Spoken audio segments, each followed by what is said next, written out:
Video and updates के लिए bell icon पर प्रेस करें और ऑल पर सेट करें। शुरू करते हैं अल्लाह के बाबरकत नाम से जो बड़ा मेहरबान और निहायत रहम वाला है। तमाम तारीफ़ें मेरे अल्लाह रब्बुल इज़्ज़त के लिए हैं। खौफनाक कहानियों के मुअज़्ज़ज़ नाज़रीन को मेरी तरफ से अस्सलाम वालेकुम। उम्मीद करती हूँ आप सब लोग खैरियत से होंगे, जहाँ होंगे खुश होंगे। आज आप लोगों के लिए मैं हर रोज़ की तरह बहुत डरावनी कहानियाँ लाई हूँ जिन्हें आप लोग बहुत पसंद करेंगे। आज की पहली खौफनाक कहानी हिरा शेयर कर रही है कनाडा से। हिरा कहती हैं बेसिकली हम लोग पाकिस्तानी हैं, लेकिन शादी के बाद मैं अपने हस्बैंड के साथ कनाडा शिफ्ट हो गई। वहाँ पर हम लोगों को रहते हुए भी 5-6 साल हो गए हैं। ये आज से 5 साल पहले की कहानी है। अभी हमें कुछ अरसा हुआ था वहाँ पर शिफ्ट हुए, तो मेरे हस्बैंड के एक दोस्त थे, उनकी शादी थी वहीं पर कनाडा में। मुझे इसके लिए कुछ जैसे पाकिस्तानी ड्रेसेस लेने थे, तो मैंने अपने हस्बैंड से कहा कि मुझे कुछ ड्रेसेस लेने हैं। तो उन्होंने ये कहा कि उनकी फैमिली भी शॉपिंग कर रही है, मैं काम में बिज़ी होता हूँ, तो आप उनके साथ जाकर शॉपिंग कर लेना। खैर टाइम बन गया। वो लोग बड़े अच्छे थे और हम लोगों के घर के करीब ही रहते थे।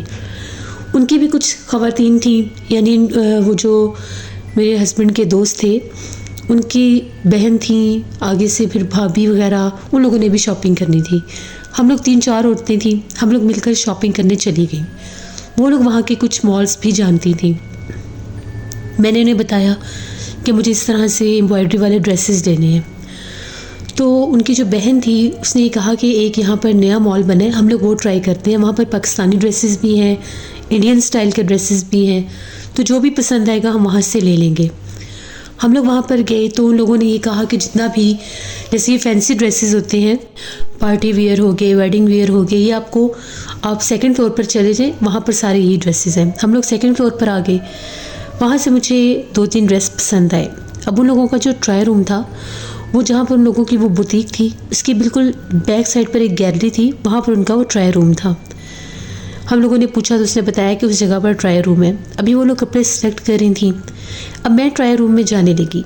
जैसे ही मैं ट्रायल रूम में गई, वो एक गैलरी से निकल कर आगे एक हॉल रूम था, जहाँ पर 3-4 कैबिन बने हुए थे जो ट्रायल रूम थे, और एक दीवार के साथ बहुत बड़ा मिरर लगा हुआ था। फुल मिरर था पूरी वॉल में। जैसे ही मैं एक कैबिन में गई, मुझे साथ वाले कैबिन से रोने की आवाज़ें आ रही थी। ऐसे फील हो रहा था कि कोई बहुत ज़्यादा तकलीफ़ में है, और जिस तरह से कोई औरत है और वो सिसकियाँ ले लेकर रो रही है। पहले तो मुझे बड़ा अजीब लगा कि ये कौन हो सकता है। फिर मुझे लगा शायद कोई लड़की होगी, कोई प्रॉब्लम ना हो, तो पता नहीं शायद रो रही है। तो मैंने सोचा कि अभी ये बाहर निकलेगी तो मैं इससे पूछूंगी कि कौन है यहाँ पर। इतने में मैंने वो ड्रेस पहना और मैंने सोचा कि मैं बाहर फुल मिरर में देखती हूँ।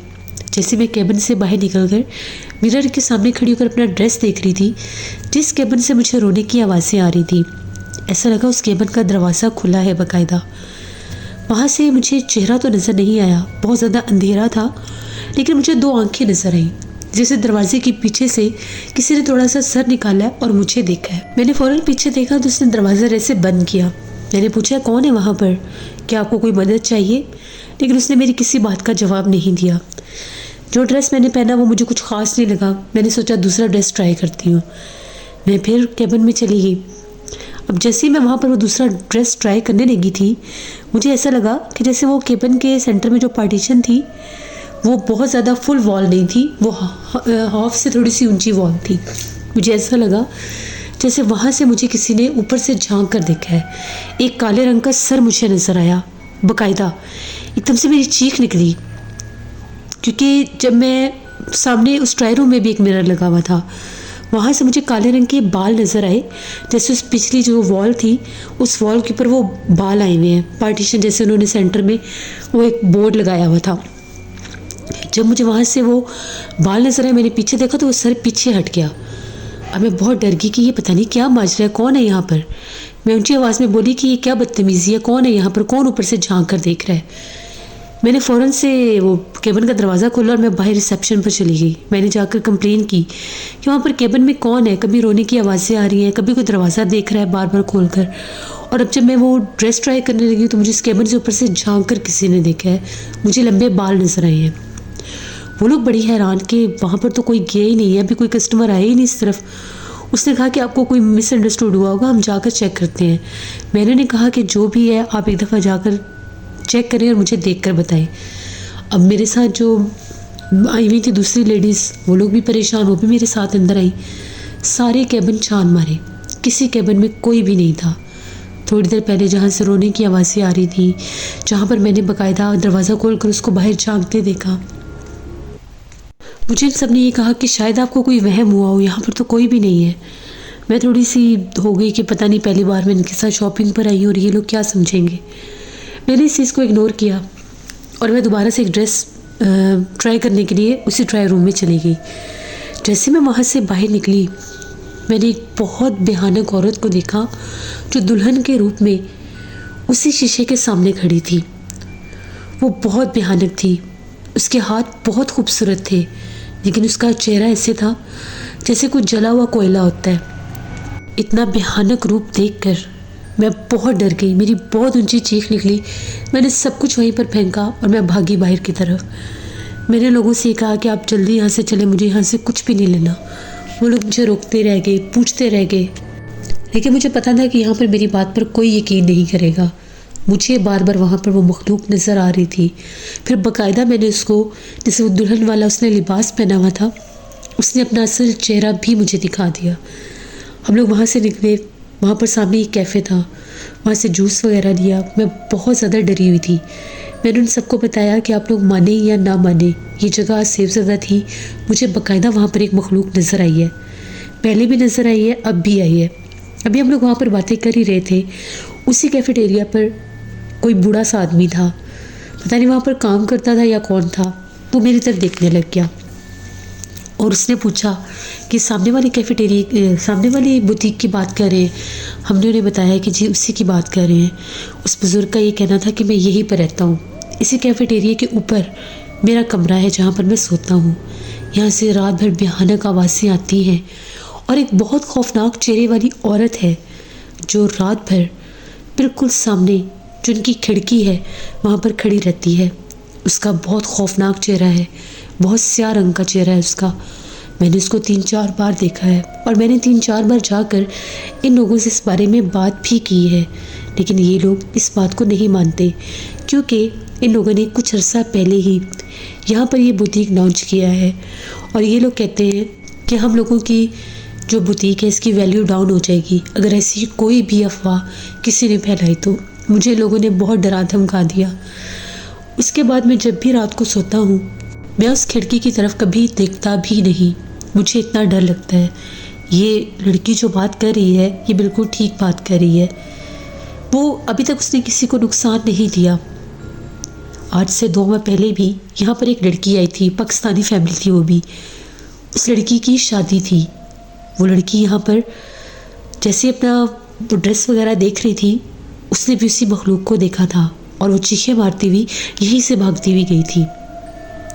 तो यहाँ पर ये मामलात अक्सर लोगों के साथ हो रहे हैं, लेकिन ये लोग इस चीज़ को बिल्कुल भी एक्सेप्ट नहीं करते। अच्छा हुआ है जो आपने यहाँ से कुछ भी नहीं लिया। जैसे यहाँ पर शाम ढलेगी, रात होगी, वो सामने खिड़की में आकर खड़ी हो जाएगी। वो जो बूढ़ा शख्स था वो भी मुसलमान ही था। उसने कहा कि वहाँ कहीं मैंने एक बुज़ुर्ग से बात की थी इस बारे में, उनके पास काफ़ी ज़्यादा इल्म था। तो उनका ये कहना था कि बाज़ औक़ात कुछ जगह ऐसी होती हैं जहाँ पर जिन्नात का बसेरा होता है। फिर जब लोग वहाँ पर आना जाना शुरू होते हैं तो वो मखलूक़ात अपना आप ज़ाहिर करती हैं कि उनकी उस जगह को छोड़ दिया जाए। और जो रूप उसका था, वो काले रंग का चेहरा और दुल्हन का लिबास, वो एक चुड़ैल थी, एक पिछल पैरी डाइन। क्योंकि ये मखलूक़ात, ये चुड़ैल आफत पिछल पैरी जहाँ भी होती है, ये ज़्यादातर दुल्हन के रूप में ही दिखाई देती है। ज़्यादातर ये खूबसूरत औरत के रूप में ही दिखाई देती है। लेकिन जैसे ही रात का पिछला पहर होता है, ये अपने असल चेहरे में वापस आ जाती है। मैंने उसको असल चेहरे में भी देखा है और मैंने इसे 2 से 3 बार एक खूबसूरत लड़की के रूप में भी देखा है। यही नहीं, जब ये लोग रात को बुटीक बंद करके जाते हैं, यहाँ से बाकायदा आवाज़ें आती हैं इस तरह से जैसे बहुत से कस्टमर्स हैं, जैसे बहुत से लोग हैं। और इनके 2nd फ्लोर की ये लोग जब भी लाइट्स ऑफ करके जाते हैं, आधी रात को लाइटें फिर जल जाती हैं। ये बात यहाँ के दूसरे लोग भी जानते हैं, लेकिन डर के मारे कोई भी अपनी ज़ुबान नहीं खोलता। उन लोगों ने भी ये बातें सुनी, वो भी हैरान हो गई क्योंकि वो भी फ़र्स्ट टाइम ही उस मॉल में गए थे। फिर हम लोग वहाँ से वापस आए। उस दिन तो हमने कोई शॉपिंग नहीं की क्योंकि मेरी हालत ही नहीं थी और शॉपिंग करने की। मैं घर जाना चाहती थी। मैं घर आ गई। शाम को मेरे हस्बैंड आए, मैंने उन्हें सारी बात बताई। वो अलग परेशान हो गए। हम लोगों के पाकिस्तान में एक बुज़ुर्ग थे, मैंने उनको फ़ोन किया, अम्मी वगैरह से कहा कि उनसे कहीं कि मुझे दम कर दे। फिर उन्होंने मुझे फ़ोन पर ही दम किया। मैं बहुत डरी हुई थी। मुझे ये खौफ था कि कहीं वो मखलूक मुझे दोबारा नज़र ना आ जाए। जिस वक्त मैं घर में अकेली होती थी, जब भी मैं ड्रेसिंग टेबल के सामने जाती थी, मुझे वो परछाई नज़र आती थी। वही दुल्हन का रूप, वही काले रंग का चेहरा और वही उसके खूबसूरत हाथ चमकते हुए। लेकिन चेहरा नाउज़ुबिल्लाह ऐसे होता था कि अगर एक नज़र भी पड़ जाए तो बड़े से बड़ा इंसान दहल के रह जाता है। मुझे 3 बार वो दिखाई दी। मैं इतनी डर जाती थी कि मैं 2-2, 3-3 घंटे घर के बाहर सर्दी में बैठी रहती थी। मुझे इतना खौफ आता था, मैं अकेली अंदर नहीं जा सकती थी। फिर मेरे हस्बैंड जो थे वो मुझे काफ़ी ज़्यादा उलमा कराम के पास लेकर गए। उनका यही कहना था कि वो मखलूक मेरे पीछे इसलिए है क्योंकि मैं उससे बातचीत करना चाहती थी। मैंने हम कलाम होने की कोशिश की, इसलिए वो मेरे पीछे आ गई। बाज़ औक़ात उनका ये भी कहना था कि ऐसा भी होता है कि ये मखलूक़ात किसी इंसान को कोई मैसेज, कोई पैगाम भी देना चाहती होती हैं, तो शायद इसलिए वो अपना आप ज़ाहिर कर रही थी। मैंने उन्हें कहा कि मुझे कोई ऐसी हिफाजत की चीज़ दें कि वो मेरे सामने ना आए, क्योंकि मुझे घर में अकेले रहना होता है और मैं इतनी देर घर में अकेली नहीं रह सकती। फिर उन्होंने मुझे एक तावीज़ दिया। मेरे हस्बैंड को कहा कि कुछ अरसा आप लोगों का जो मिरर है, जो ड्रेसिंग टेबल है, उसके ऊपर आपने काले रंग का कपड़ा डाल देना है। 41 दिन के बाद वो काले रंग का कपड़ा हटाना है, उसके बाद वो मखलूक नज़र नहीं आएगी। फिर हम लोगों ने ऐसे किया। 41 दिन हम लोगों का जो ड्रेसिंग था उसके ऊपर हम लोगों ने ब्लैक कलर का एक कपड़ा लगा दिया, बाकायदा उसको बिल्कुल बंद कर दिया कि वो नज़र ही ना आए।